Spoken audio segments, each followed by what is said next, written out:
Hey, everybody. Welcome to the OMG Tarot podcast. What'd you think about last week's episode? I had a ton of fun sitting down with Lunar Chicks and putting it together, and I hope you had a good time listening to it. And if you plan on going to Lunar Fair on April 27th, I hope you snagged that discount code. If you didn't, go back and listen because there's a discount code in the episode so you can save some money, which means you got more money in your pocket to spend at the fair. So today, I'd like to talk to you about the things that I don't do in my tarot practice. As I've mentioned on the podcast before, every reader has their own style. The longer you work with the cards, the more you'll develop that personal style, and it could end up looking very different from another reader's style. For example, if you've ever had a reading with me or seen me in action, you'll know that I fan the whole deck out on the table in front of me in a semicircle pattern and then pull cards from there. Other readers pull cards from the top, or from the bottom, or as they shuffle, they let cards fall out onto the table and then read the cards that fall down, sometimes in the order that they fell down, sometimes as more of a kaleidoscope image. Say one falls kind of more to the right, another falls more to the left. They leave them where they fall, and then interpret the image as a whole, as well as reading each individual card. There isn't one right or wrong way to do this. And as you'll find, that's really true for pretty much every component of a tarot card reading practice. There's no one right or wrong way to shuffle. There's no right or wrong way to lay the cards out. And then when we get into other things like reading reversals, there's really no right or wrong way to handle that. Some readers read reversals, some don't. And among those who do read reversals, there's a couple different ways of handling them. In fact, there's just one caveat that I always like to point out with regard to reading reversals, and that's certain decks are meant to be read with reversals, and certain decks are not. A lot of decks don't even include that information. It's up to you as the reader to decide, am I going to read reversals or not? But when you get a new deck, read through the little white book that comes with it, because in some cases, the artist tells you this deck is not meant to be read with reversals, or vice versa. So generally, I think that if the artist had that intention that you're going to read this deck a certain way, you should honor that. And also the cards were designed to be used in that way. So why not get the most out of the deck by using it the way that it was designed to be used? But other than that, how you work with your cards is largely personal preference. And in this episode, I'm going to walk you through 5 things that other readers do that I don't do. I'm also going to explain why I don't do these things and what I do instead, because I don't want you to come away thinking that I'm just some kind of very restrictive reader who says no to everything, which, if you've been listening to me for a while, I don't think you think that. But just in case you did, or do, there's an explanation for why I do and don't do everything in my practice. Alrighty, so without further ado, here they are. When it comes to reading reversals, that's actually something that I generally don't do in my practice. Here's why. A tarot card has its meaning. Let's say, for example, the Ten of Wands means completion, and it means completion specifically within that realm of actions you've taken and things that you're really motivated by and driven with. Of course, we could go a lot further dissecting this card and understanding how it fits into various scenarios, but for our intents and purposes here, let's stick with a very basic definition, one that's the end of an arduous task, in the sense that, yes, you have indeed taken lots of actions, and those could feel like a burden, but overall, you're at the end of the tunnel. You've completed all the things, and you're finally going to get a break. Okay, a reader who reads reversals would read that as the definition of the Ten of Wands when it's upright. Then, if it comes out of your deck reversed, or upside down, there are a few different ways that a reversal reading reader would interpret that. They might read it as the inverse. So instead of being at a point of completion with lots of different tasks and challenges you've faced, you're nowhere near the end. You're still in the thick of it. For some readers, this is how a message resonates, and that's how they interpret cards. And if you're one of those readers, by all means, I'm not for a second saying that I think that's wrong or ineffective. It's just never worked for me. For me, logically, if you were really meant to hear the message that you're still in the thick of it. There's still quite a bit of arduous tasks ahead of you. I think I would have pulled that as a 5 or 6 or even 7 of wands. I wouldn't have pulled it as, here's the end, not. And now I do think that if the message is something along the lines of, you think you're toward the end, but actually, no, there's a lot more that you're going to have to deal with before you can have that sense of completion. Perhaps it could show up as a reverse 10 of wands because it's not just saying straightforward, you're still in the thick of it, there's more to come. It's rather acknowledging, hey, you thought you were, but actually that's not the case. I could see that. And this is really kind of one of the things I like so much about tarot is how it could be so subjective. And maybe you do have a snarky deck that talks to you that way. I guess I just don't.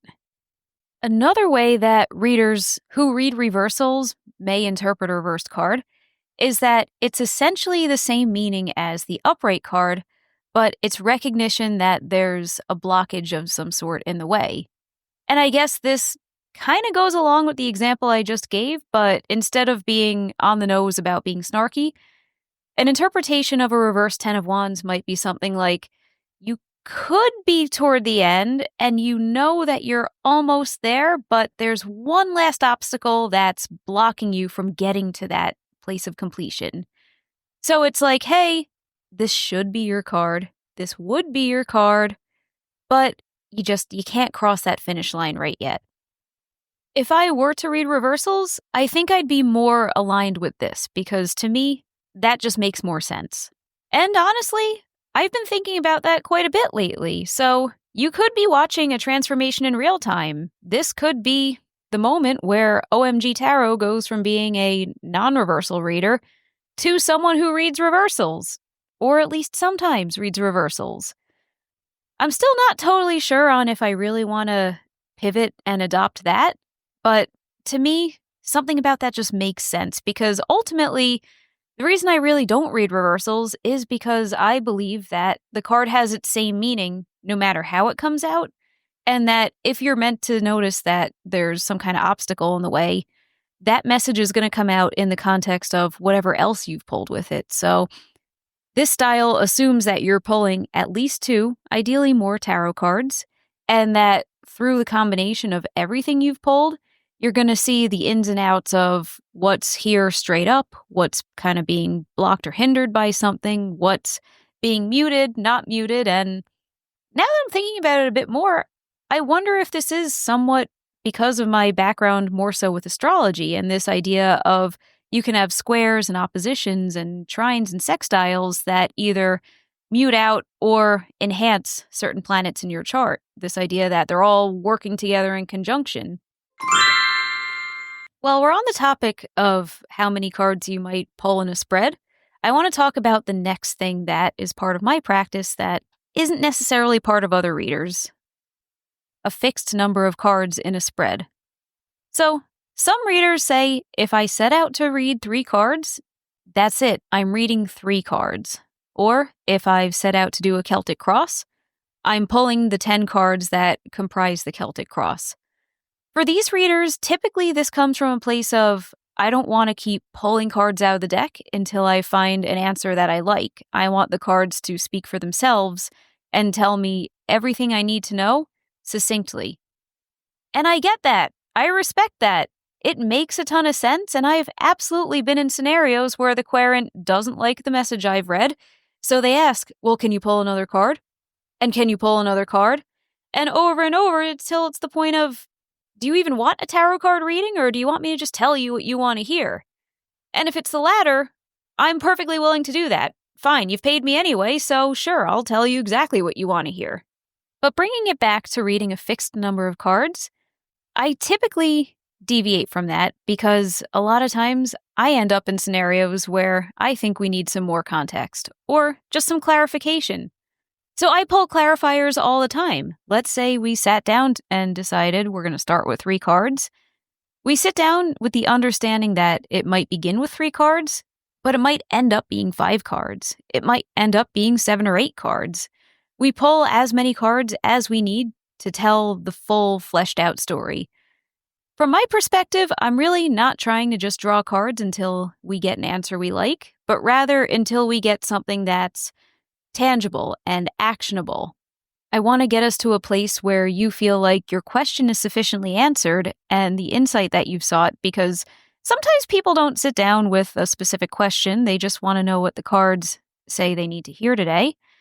And sometimes 3 cards just isn't enough. Sometimes there's quite a lengthy message, and that message needs 5 or 6 cards. So I'm really not super strict about a specific number of cards in a spread, unless I'm doing a very particular spread. Like with Celtic Cross, I probably would deviate. I'd probably pull some clarifiers if we feel we need them, because that's not a very definitive spread, so to speak. It's 10 cards that give you a very high-level overview of the situation, and then it goes into, well, what happened immediately before the situation? What's the environment it's happening in?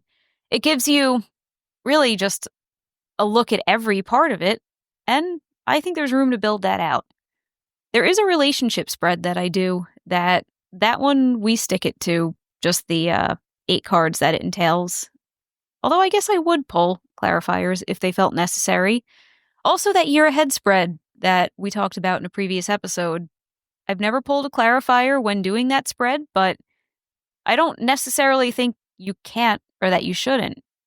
If you feel you need one in that spread, by all means, pull a clarifier. So this next one is kind of interesting, and I'm not so sure that I'm outright never going to incorporate it into my readings, but it's really not something that I've ever personally worked with, and I don't really see myself pulling it in yet, but it might really resonate with you. It's the idea that everything on the left-hand side of a tarot card represents the unconscious mind, and everything on the right-hand side represents the conscious mind. This is actually a pretty esoteric, even kind of old school way of interpreting the images on tarot cards. And I know in certain traditions, it's very popular. The person who told me about this is a practicing Kabbalist, so I'm not 100% sure if this is something rooted in Kabbalah or if this is something that might not necessarily come from Kabbalah, but is part of her individual practice.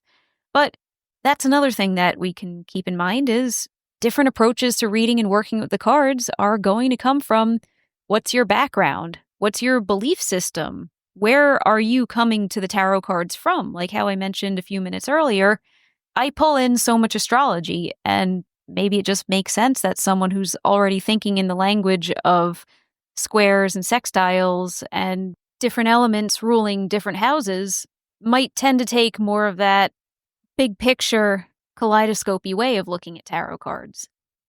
And then also there's just your personality. Maybe you tend to be more detail-oriented versus big picture. But getting back to this idea of left and right, unconscious versus conscious mind, here's how somebody might interpret that. Let's use the star as an example because it's my favorite major arcana card. Over on the left-hand side, we have the figure's hand, the figure's right hand, which is important, that's pouring out the decanter into the big pool of water. In fact, that big pool of water makes up a lot of the left-hand side of this card. We also, over in the background on this side of the card, see a range of mountains against the horizon. This is also the part of the card where the figure's leg is bent in a 90-degree angle and her foot is resting right on the water's surface. Over on the right-hand side, we see the figure's left hand pouring out another decanter of water, but this time she's holding it from a much higher position and pouring out a much thinner stream of water. When that much thinner stream hits the ground, it goes out in multiple little rivulets in all different directions. In the background of the right side of this card, we have a hill, but it's positioned in such a way that this hill looks a lot closer to the viewer than the mountains that are on the left-hand side. On this hill is a tree, and perched in that tree is an ibis. In the episode about the star, we established that the ibis is symbolic of wisdom, so keep that in the back of your mind. We're going to revisit that in just a few, but I want to finish out describing this card by talking about what's in the middle, because I think if you're going to interpret cards through this lens of left-hand side unconscious, right-hand side conscious, maybe we should also take a look at what separates them or what pulls them together. What's in the middle of your card? And on the star, we have that big yellow 8-pointed star, and we have the figure, the nude blonde lady whose gaze is looking down into the big pool of water. So we could interpret that as her gaze is more focused on the unconscious side of this card. So now when we drop this whole image into that idea of unconscious versus conscious mind, which parts fall into which category? Well, in her unconscious mind, she's much closer to what she's sharing with the population as a whole, because that's where we have the big pool of water and the decanter that's held much closer. So perhaps unconsciously, our figure feels very, very close to the work that she's doing. But over on the other side, that water's more sparse. The decanter is held higher and the stream of water is much thinner. So maybe consciously, she's maintaining some level of detachment from the humanitarian work she's doing because, remember, this is the star. It's Aquarius energy, which is very humanitarian and very group-oriented. And it's also the card that follows the tower. So this is the rebuild moment after the tower has leveled what you're doing. So even in just looking at her two hands and her two decanters of water and what that water's doing, we see that consciously, her left hand is further from the end result of her work. Her right hand is closer to the end result from her work. So maybe you could read that as publicly, she maintains a more detached, more polished and professional image, but in her heart and soul, she's one of the people and she views herself as an important piece of the collective, that maybe a big part of that detachment is just public persona. And then we talk a lot about the right hand versus the left hand, how the right hand is the giving hand and the left hand is the receiving hand. How might we want to pull that into this lens of unconscious versus conscious mind? Maybe consciously, she recognizes what she's getting out of this and how much feedback she's getting from the people and the work she's doing and that relationship. But more unconsciously, maybe she's actually playing a much more active role than she might acknowledge. Maybe she thinks of herself as more passive than she really is. I also think it's interesting to compare where the mountains and the hills are positioned in this card, because the big, tall mountains that are far away, which you can interpret as big challenges to overcome, are all the way in the distance. So maybe unconsciously, she might feel like the things that she's trying to change and correct in the world are really big and maybe insurmountable and not necessarily something that she's available to start tackling right now, versus over on the right side, we see that hill. And most importantly, that hill has the ibis on it. So maybe consciously she's trying to break her work down into little doable chunks. Like, maybe I can't scale the mountain, but I can at least climb the hill right now. And that right now, as I climb the hill and deal with those little doable chunks, I'm doing it using the knowledge and wisdom that I have. I'm very actively choosing to problem solve my way through this because, remember, Aquarius is an air sign and the air signs are all about intellectual acuity. Depending on what context this card comes up in, maybe you could even read it as the changes that are being put into effect actually have a bigger goal in mind. They're leading to something far more far-reaching and insidious, and on their surface, they seem kind of benign. I mean, we have this receptive hand, and we have just little changes that are meant to make things work better around here, but oh boy, do they go deep. And maybe for a more positive reading on that same theme, we could read it as, hey, we're starting with something new and something tangible, knowing that we're ultimately working towards something much bigger here.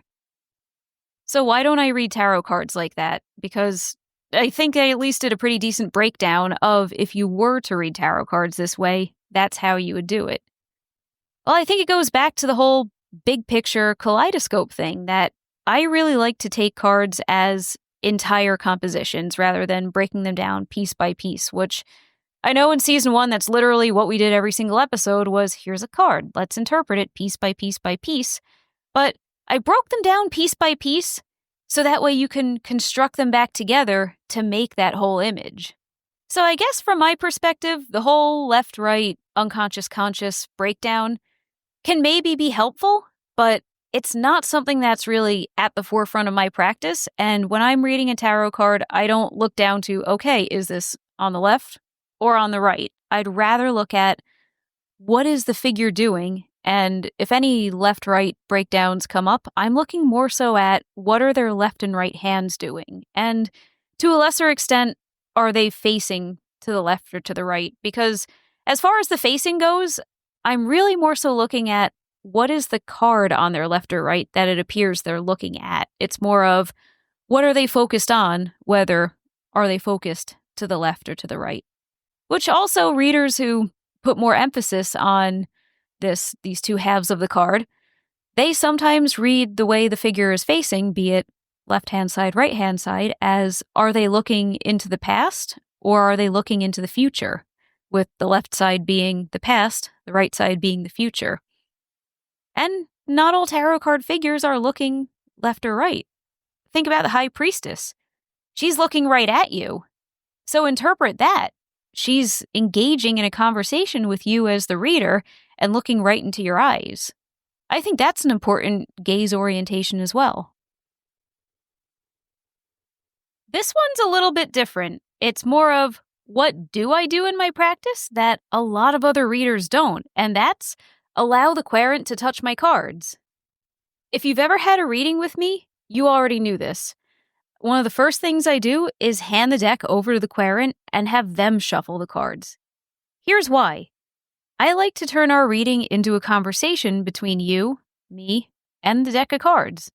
And in order to do that, you need to be an active participant. You need to communicate with the cards and get them all revved up and ready to speak with you. That, to me, is what enables them to speak specifically to what you've asked about. Other readers don't feel this way. In fact, other readers feel like it interferes with their ability to connect with the cards if somebody other than them has handled them. This also kind of extends to other ways readers sometimes treat their cards. One thing that you're going to encounter a lot is people who don't allow their cards to touch the ground. Makes sense, right? They're your tarot cards. They are what delivers all of these important messages to you. So, of course, you're not going to drop them on the ground where they're going to get dirty and scuffed up and crapped up like that. And it's not like I throw mine on the ground. I just more so feel like if they fall on the ground, I'm going to pick them up. So the last thing that I don't do in my practice, but other readers do, is mix decks. The most common way you might see a reader mix decks is incorporating an oracle card into a reading. So they might pull a bunch of cards, tarot cards, and then as kind of a bow on top of their message, they'll also pull an oracle card. There's absolutely nothing wrong with this approach. A lot of readers really like it because it puts the story into a more linear narrative, and it basically kind of sums up everything that they've said to their querent in a straightforward way that feels very practical and really just resonates with the querent. Nothing wrong with that at all. And sometimes the oracle card doesn't necessarily come at the end. Some readers work it in with the tarot card reading, and hey, if that's what you do and that's what works for you, by all means. It's not something I do because I don't really work with oracle cards. I have a couple decks, but they've just never really been all that interesting to me compared to tarot. I guess I'm just a tarot card reader through and through. Another way that I've seen readers mix decks is by working with what's known as a magpie deck. I know I've mentioned magpie decks before, and in case you missed it, it's basically a build-your-own tarot card deck. So it might have a card or two from the Deviant Moon, and then a couple of Rider-Waite-Smith cards, and then maybe a Thoth card thrown in there. And sometimes there are also oracle cards thrown in there. It's well, as its name implies, it's constructed by found cards. So, like a magpie would build a tarot card deck if a magpie were going to build a tarot card deck. They're cool. They're interesting. They're not my style. They're just, I don't think you're ever going to sit down for a reading with OMG Tarot and see a magpie deck. But I mean, who knows? I'm kind of currently reassessing whether or not I read reversals, and if so, how. Maybe someday I will embrace the magpie lifestyle. But not today. When you sit down with me, you're getting a reading with only tarot cards, and they're all going to come from the same deck. So that's about it for our discussion today. The longer you work with the cards, the more you're going to develop your own style, and your style might mirror some of the things I talked about here, but it'll probably deviate in at least one big way. That's the beauty of working with the tarot. You develop your own style, and you create your own relationship with the cards. So track those, look for those moments, determine what are you doing with your cards, and is it working for you? If not, maybe try something else. Experiment. I always encourage people to experiment because that's how you find what works for you. I know it's basic because it is, but maybe it needs to be said. So thanks again for hanging out. Sorry this episode was a bit late this week. I've had a lot on my plate. But anyway, if you want to follow me, if you aren't already, go on Instagram and give me a follow where my handle is its_OMG_tarot. You can also catch me at omgtarot.com. I'll eventually update the blog over there. And tune in every Thursday, sometimes Friday, for a new episode of the OMG Tarot podcast. Subscribe so that way you get notified every time a new one drops. Alrighty, have a good one.